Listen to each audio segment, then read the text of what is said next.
What's the price of belonging? We all crave it, right? To find that perfect circle of friends, that group that feels like family. For Tenny, a quiet Lagos banker, she thought she'd finally found it.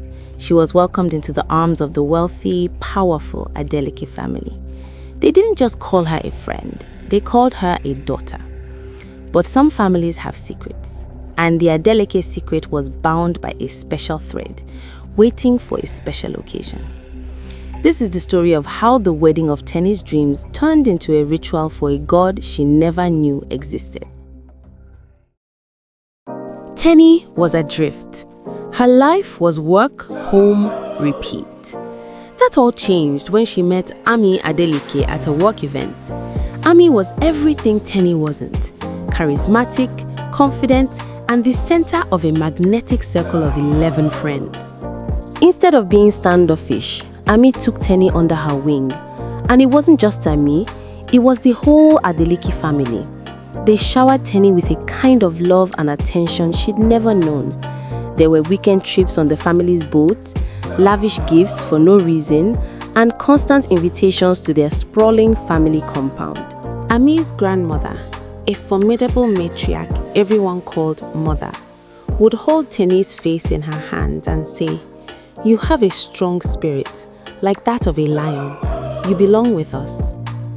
For the first time in years, Tenny felt like she truly belonged. So when Ami announced her wedding and asked Tenny to be in the inner circle of 12 friends wearing the Aso-Ebi, she wept with joy. It was the ultimate symbol of her acceptance. The Aso-Ebi fabric was stunning, a deep violet with a shimmering root-like gold pattern. Tenny took it to her tailor, Mr. Johnson, who immediately seemed troubled. "Tenny, this cloth is not normal," he warned, holding it up.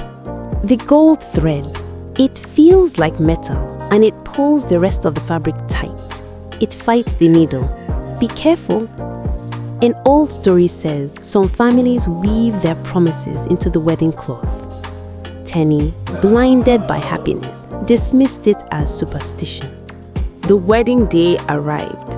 The 12 women looked ethereal, but Tenny noticed something odd.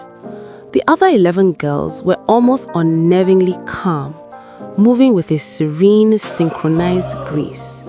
They seemed less like individuals and more like a formation.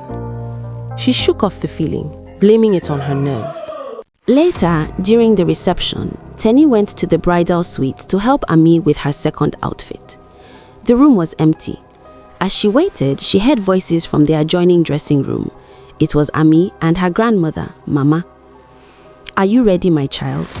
Mama's voice was low and serious. "I am," Ami replied, her voice flat, devoid of any bridal excitement. "Tenny is beyond perfect. She has a strong spirit. The oracle will be pleased."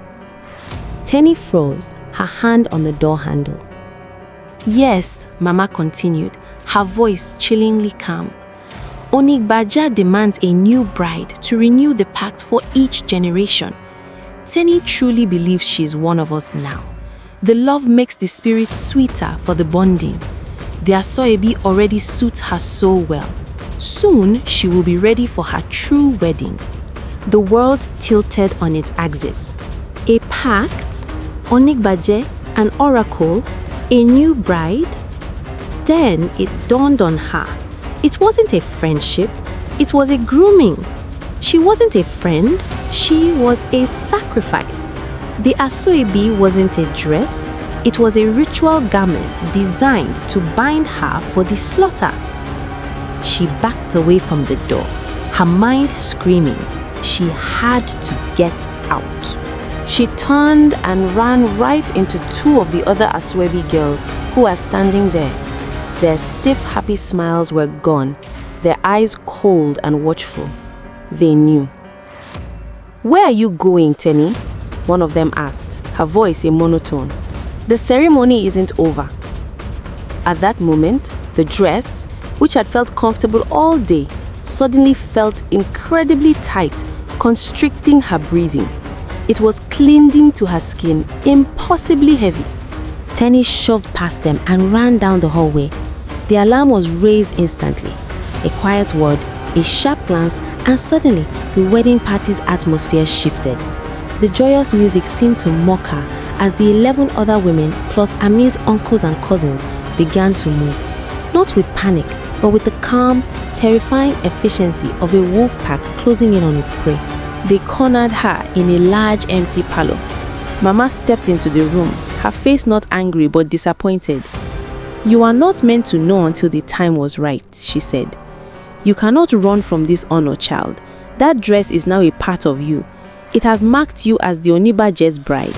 You must wear it for the final ceremony." The women began to close in, their movements synchronized, their faces blank. Tenny was trapped. Her eyes darted around the room, searching for a weapon, an escape. Then her mind flashed back to her tailor's words. "It's only when I use the hot steam iron that the fabric relaxes. The heat makes it soft again."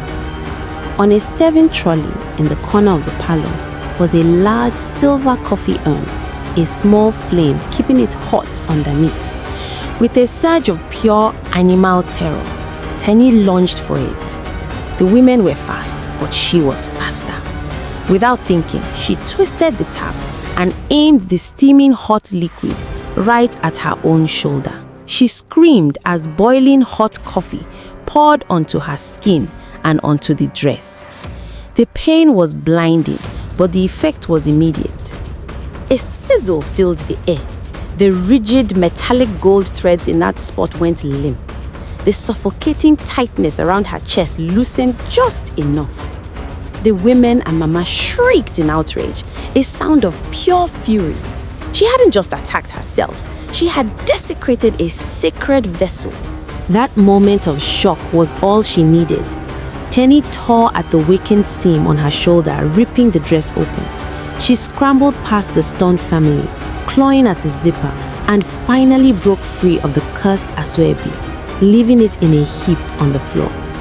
She smashed through the parlor's glass veranda doors and ran into the night, the sound of the family's enraged screams chasing her into the darkness. Tenny never stopped running. She left Lagos that very night with nothing but the clothes on her back and the raw, blistering burn on her arm, a scar that would forever remind her of the family she thought she could trust. She knows the Adelikes are still out there. Their power is unchecked, their oracles still hungry. They will eventually find their 12th bride. It makes you think, doesn't it? The deepest traps aren't the ones you fall into. They are the ones you are lovingly invited into. So be careful who you call family. You never know what gods they serve. If you found this story chilling, hit that subscribe button. The next invitation might be for you.